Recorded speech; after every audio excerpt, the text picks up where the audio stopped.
her though, and I think she loves me. But you know how relationships go. Now check it out now. She started with the promise of perfect peaceful equality, calling me forth with liberty, justice, honor, and honesty. Probably the reason you get sucked on me if improperly addressing she in my presence, blind with pride, just live the dream. Made to believe.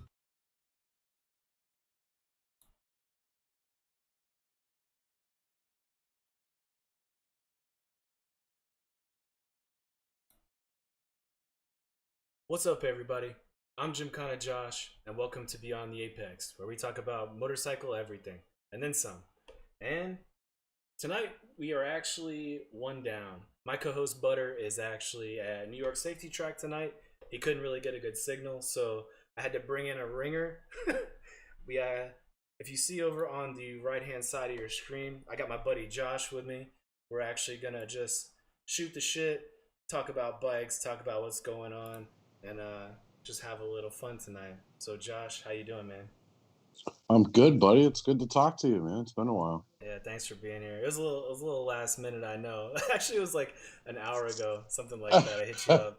But for those at home, Josh is actually a team rider for Kawasaki. He's actually he's located up in the Northeast in Massachusetts, but he travels around quite a bit. And I actually purchased my track bike from him last year. That was last year, right? Yeah, last year. So Last year, yeah. yeah, he was actually hitting me up earlier this week, giving me shit for not getting the track bike on the road yet. I figured if I bring him on to the show, I was trying to do it in a nice way. I figured if I brought him on the show to actually berate me publicly, it'll do two things. It'll either one, get my butt in gear to get the bike back on the road, or it'll just make him not berate me anymore after that. So he fully has the opportunity to give me shit tonight for all of you. No, we're good, man. Believe me, if there was no, COVID, I'd be all up and down you, but I get it. I definitely get it. Yes, that's been rough, man. I mean, there's a lot of people still getting out and just enjoying the weather and enjoying the ride, but it seems like the tracks are still kind of like dipping their toes in the water. Like, do we open up? Do we not open up? Do we social distance? Do we not social distance? Yeah. It's kind of weird. So it's funny because I'm actually I was at Thompson a couple Mondays ago just for a small track day, but our first race weekend is actually this weekend, which unfortunately I took the 2020 season off, but still going up there, help the team out, support, whoever I can. So we'll see how it is. It's obviously, we got to abide by everything for everybody's safety. That's the number one concern. But I know it's going to be different, but we'll see how different it is, Yeah. So actually, it's really interesting talking to somebody with your experience on the track. I always like hearing people's insider experience, just their opinions on different things. You said to me, I think before we went live, that you're actually thinking about jumping ship, moving from Kawasaki to one of the enemies. What brought this on?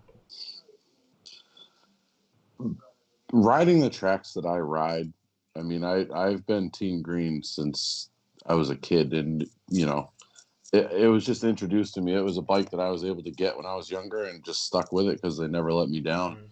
But the tracks that I ride, and talking to expert racers, the capabilities of Kawasaki's versus Suzuki's or Yamaha's, it's out of the box. It's just not there for what I want.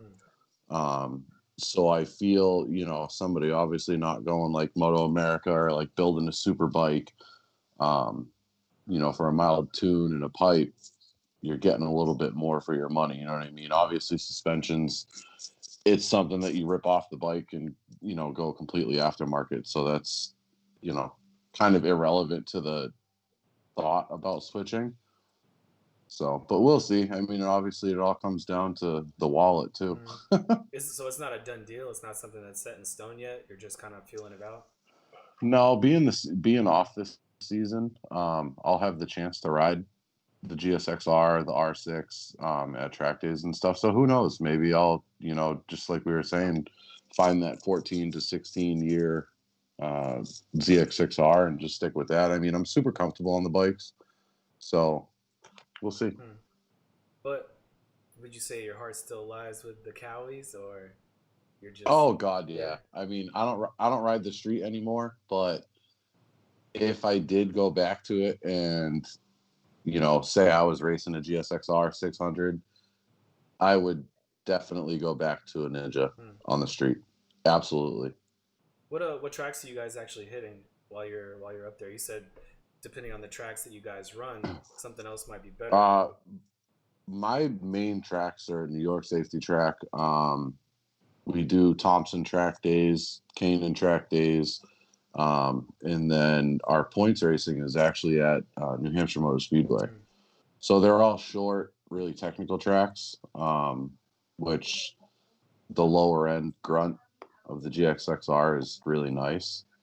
So, I know the Yamahas, you kind of have to have your RPMs about, more than 10,000 to get that power. So we'll see. How did you, so before I got Kesha off you, like, what was your experience with her up there? I mean, was it that she was lacking in those different areas that you're looking for, or why did you end up getting rid of her anyway? It was time to pass on legacy. I mean, Kesha's a good girl, man. Yeah. She was actually owned by an old expert racer at Loudon, and then she was the one who it was actually a good friend of mine, Stephanie Miskell, who owned her, named her Kesha, sold her to my teammate Ron, who named her Kesha 2.0, and then I bought it and was Kesha 3.0, and now you have it. Right. But no, it was just time. I mean, the body style of those bikes. They're a big bike, wide body, and in the race world and track day world. Wide body anymore, cause well, somebody slimmed her down a little bit. Yeah. But and being that it's an 04, it's some of the parts are a little harder to get as you're dealing with right now. It's taking a while to get them. But as my abilities grew too, I'm not saying I'm the best in the world. Obviously, I'm not. But I think my abilities were kind of outriding what that bike was able to give me. Where I wanted a little more grunt exiting a corner, she just couldn't put out anymore. And lack of a better way to say it. I got you. That makes sense. But actually, I'm wondering too. I actually got some cheap, like Chinese plastics, some fairings off Amazon last year, and I was gonna throw them on. I was gonna throw them on the 636. My 636 is a 03. I figure they might be the same body style though. I wonder if I should just throw those cheap plastics on Kesha instead of. So they are the same body style. The only difference with Kesha is going to be the motor and tranny. She is 599 cc's. And the transmission gearing is totally different. I mean, being an experienced rider as you are, I'm sure you could feel the difference of the RR tranny versus the 636. There's just so much more pull. Yeah. I mean, that thing, it was tough on, higher RPM and stuff like that, but out of the hole, there was nothing keeping up. I mean, brand new R6s, I just ghosted. Yeah. Provided I didn't screw something up fundamentally. And actually, you mentioned too, waiting on parts. It's not even really that I can't find parts for Kesha. The big thing for me is, well, I'll just throw it out there. It's been long enough now, but Bike Bandit. So the guy that I was going to have work on my street bike here, I told him like, hey man, I needed fork seals. I needed all these things done. And he's like, all right, just order the parts. Once they come in, let me know, right? So first I went to Revzilla, put everything in the shopping cart, and it said, there's like a 3-week lead time on, I needed a valve cover gasket too. So a 3-week lead time on a valve cover gasket. And I let the guy know, and he's like, don't go to Revzilla, go to Bike Bandit. I went to Bike Bandit, threw everything in my shopping cart, and there was no indication, like, these are on back order, they're not available, anything of that nature. Checkout, no problem. I got an email confirmation, and they said, we will send you another email once your parts ship.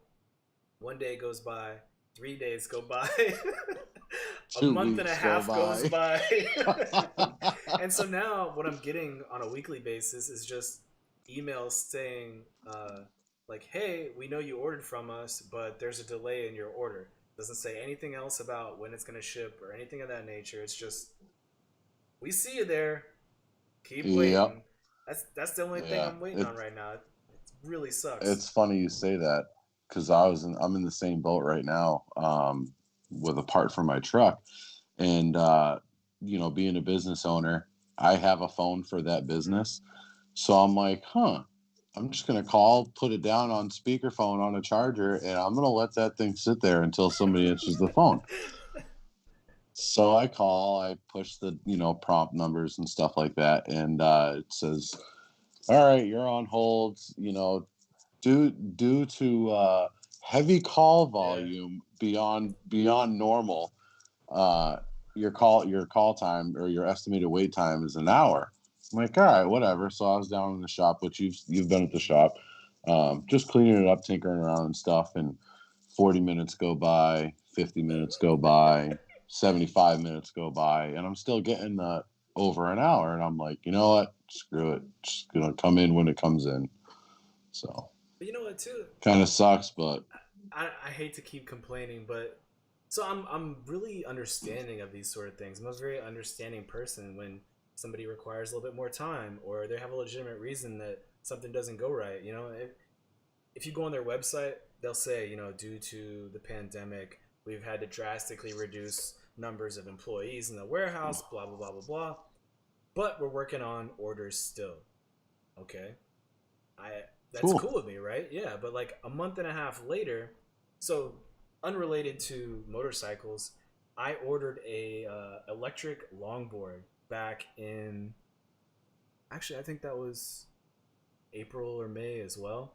And that took forever to get here. It was manufactured in China, which, I mean, of all places, you would imagine it'd be like the hardest in and out. Everything I was hearing about shipping in and out was difficult customs were crazy from overseas, especially from China. But this Chinese manufactured electric longboard eventually made it here. It took about a month. I was a little worried about it at first, but it made it here in about a month.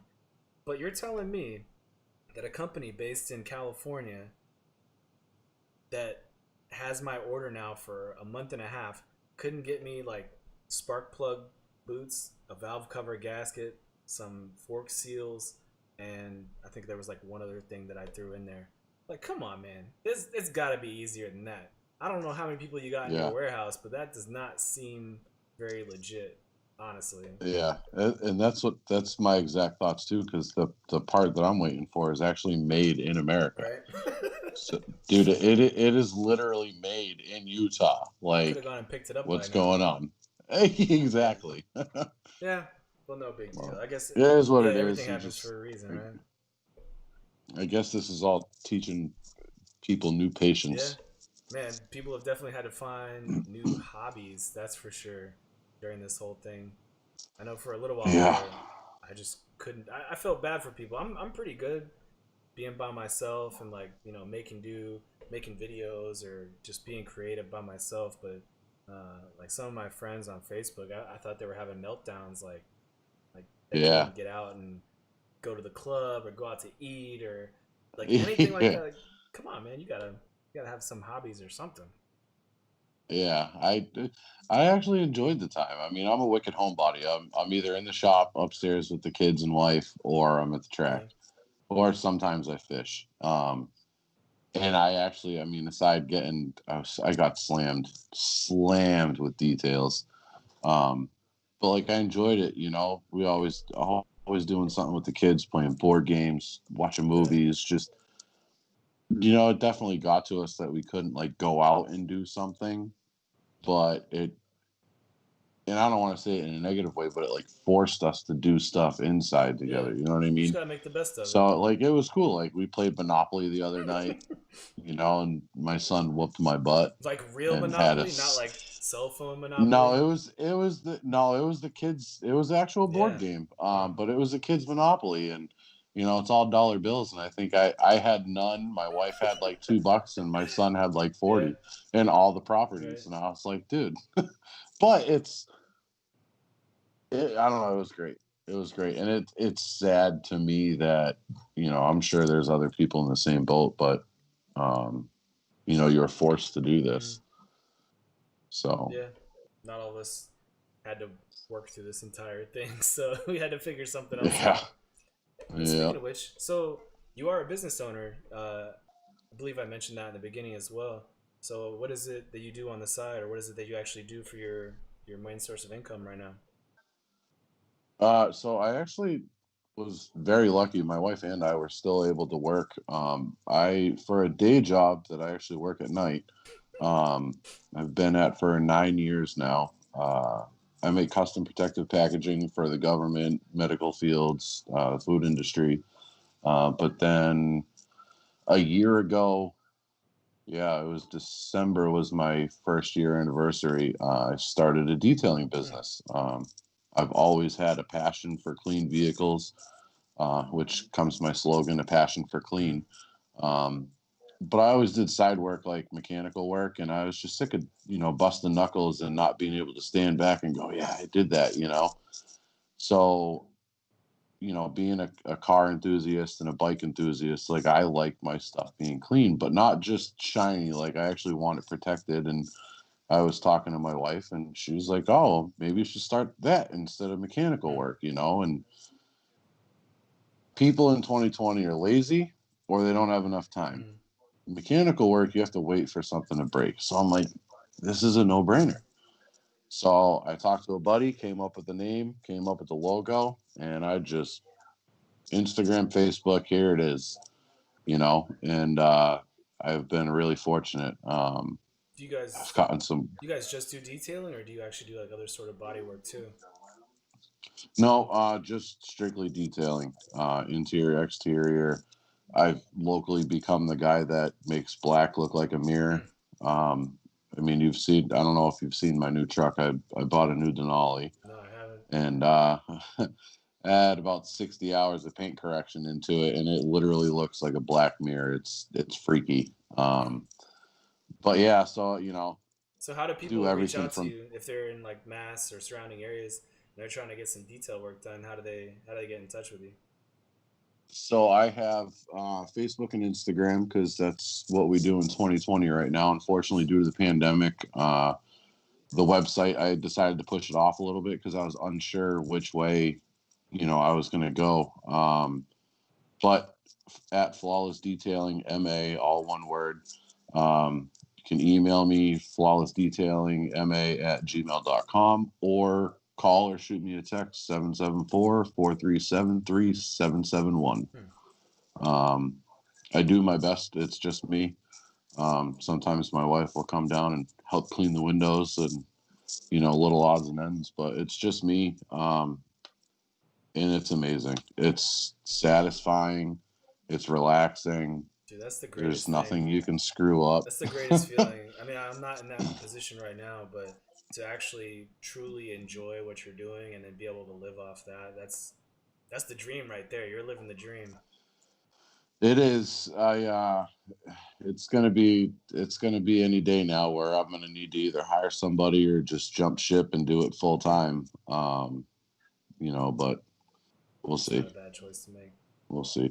My biggest goal is I want to make sure I have a happy, healthy life, but I also want to be able to live the lifestyle that I live now.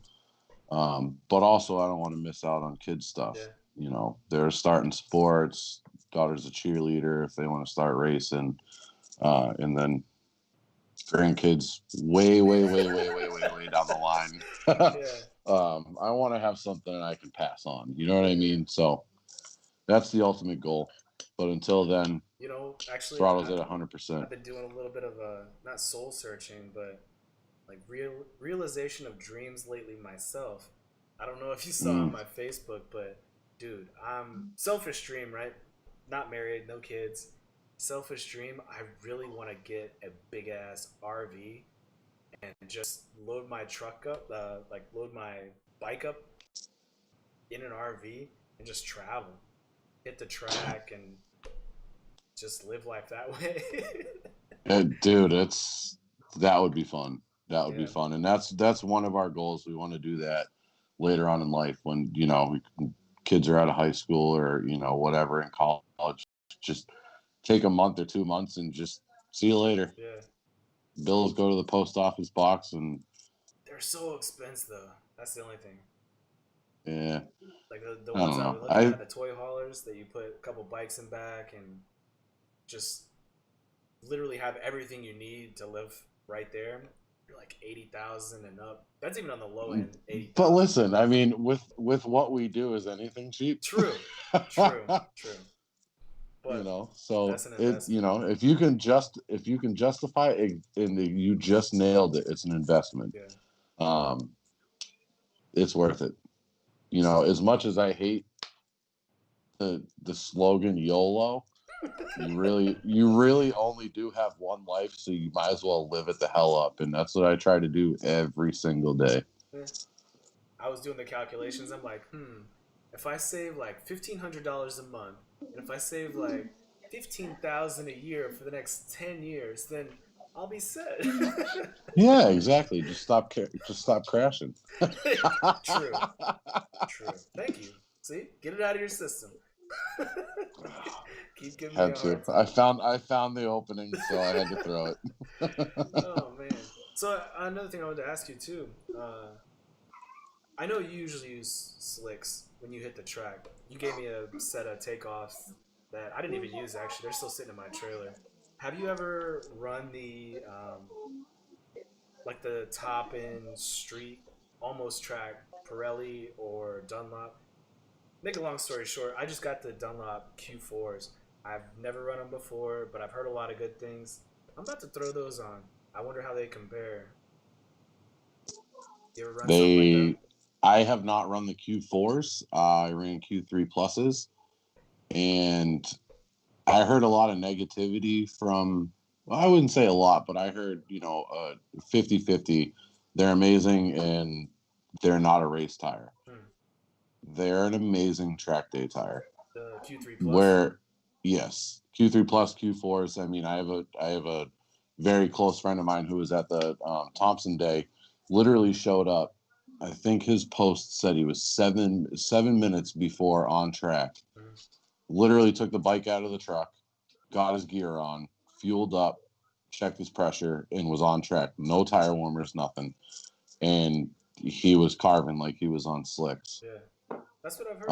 And actually, the Q4, so I guess, is supposed to be even one step above the Q3 Plus, like in a different category. They don't actually lump them together.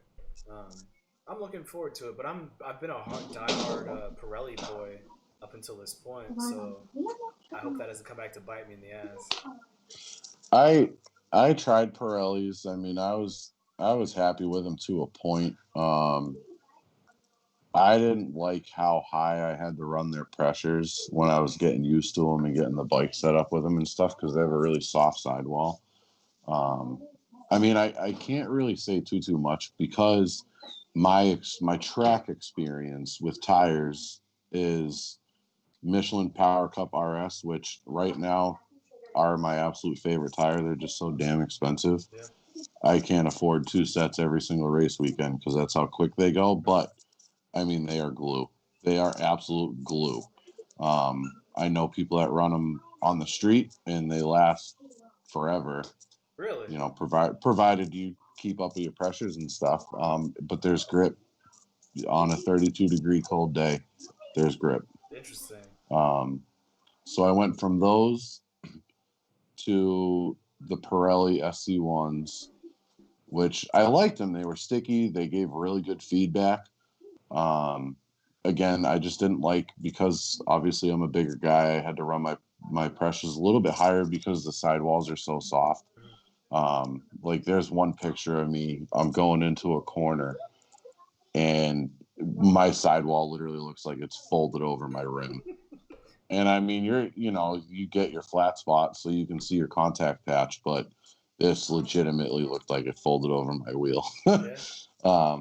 But then I had actually, after I crashed last year, I had blown a head gasket in my other bike. So I ran my team owner's backup 14 ZX6, and he had Dunlop slicks on it, which was a medium front compound and a soft rear. I will never run another slick other than that. The feedback told me how much I sucked at riding and way too much bar pressure in certain corners, but the feedback on those things are unbelievable. I made more improvements in one 8-lap race than I did the entire previous part of the season on other tires, just because I could feel everything I was doing. Wow. It scared me at first because it was a feeling like the Michelin's really ate up a lot of the novice mistakes. Too much bar pressure, just everything that a novice would do. It ate that up, but the Dunlops don't. They're a no joke operation, but they're amazing. And we're supported by Biggin Motorsports. You check them out on Facebook. They're absolutely awesome. He's unbelievably fast, and he's my size. And if he's fast on Dunlops and my size, guess what? I could be too. But no, my whole team runs them. I was happy with him. So when I go back, I'll be on Dunlops.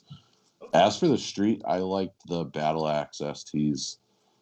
What's that, Michelin? Bridgestone. Bridgestone. Yeah.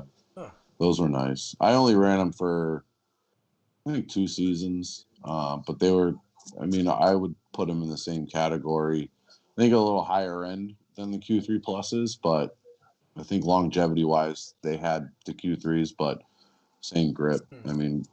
Pull out of the shop and tear corners. See, honestly, for my street bike, even, I don't daily my bikes. I don't really, especially here in New York City, I don't really ride around the city that much on my bike. So when I take it out for the weekend or for just a Sunday ride, I'm going to hit the twisties and coming back home after that. Generally, I get the more sticky, closer to a track tire. Mm-hmm. I don't really worry about longevity so much because, yeah, like I said, I don't really daily my bike, so I would prefer to give up the longevity for a sticky compound. Yeah. But I've been using Pirellis. I'm kind of looking forward to. I'm actually kind of excited to the Q4. The more I read about them, the more they sound like they're right up my alley. Exactly that niche market that hits the market. They're awesome. Okay. They're absolutely awesome. And actually, I was gonna ask you too. I know when I was there to pick up the bike, I saw you had that trailer. Is that the trailer you usually take with you? What's that? Oh, contact these guys. I'll blurry. send you the link. There you go. Now it's. I think it's because you click to blur the background. It's like blurring everything. I'll send it to you. All right, I'll put it in the description of the video so people can get it. Yeah, they're amazing. But is that trailer the one that you usually take to the track with you? It sure is. And that's all you guys ever need? You don't ever do like the whole like fifth wheel mobile home or anything like that? So the team owner, Scott, he owns Innovative Motorsports. He now has, I think it's a 49 or a 53-foot gooseneck stacker that has living quarters. I want to say when they went down to Daytona, they had 12 bikes. Jeez. All spares, all gear, and yeah. And this thing's legit. Like canopy lights. It looks like you're at a Moto America round. Yeah, it is legit. But he's the hardest working person that I've ever met and been fortunate to become. I wouldn't even call us friends. I'd say we were family now, and I think he would agree to that. But he's an owner of 6 businesses, busts his ass. So he's well deserving of it. So, and he races a hell of a lot more than me. Really? I need to get on that. Yeah, he's fast. Yeah, I gotta work He's on the fast. whole the whole RV living thing, multiple track days. I just need to figure out my multiple sources of income. You know, I gotta do my research and plant those seeds in different places. But yeah, Yeah, yeah, yeah. well, shit, man, we should probably get out of here. I know you said you had to get to work tonight, and we're probably gonna be cutting Yep. pretty close. Again, thanks for being here. I really appreciate Yeah, it. of course, It's man. nice Of to talk to course. you and catch I up was with you. pumped when you texted me. I would love I to don't have you really back know what I'm again. doing, Actually, but say it again. yeah, dude, just keep me posted, man. I'd love to come back and shoot the shit. Yeah, I want to see what happens with your upcoming race season too. So we need to get you back when you start hitting the track again. I know. Maybe if you fix Kesha, Shut sometime the. this year, I'll come steal it from you. Show you how to ride her. All right. Well, if it gets you down here, then maybe I'll consider. No, it should Yeah. happen real soon. Hopefully, once everybody starts getting back to normal, hopefully everything will literally just get back to normal. The new normal. Yeah, yeah. We'll see what happens. Whatever it's gonna be. Well, anyways, for all you people at home, thanks for watching. Appreciate you tuning in. Beyond the Apex, we do this every Wednesday, 8 p.m. Eastern Standard Time. As I said in the beginning, my co-host Butter, he's deserted me this evening. He's actually at New York Safety Track right now and couldn't get a signal, but we're How usually dare him? yeah. I'll How be dare having fun. he leave me high and dry? But we usually hear BS and talking about motorcycles and just having a good time. So come back and join us. And as I usually say, leave this world better than you found it. Take it easy. See ya.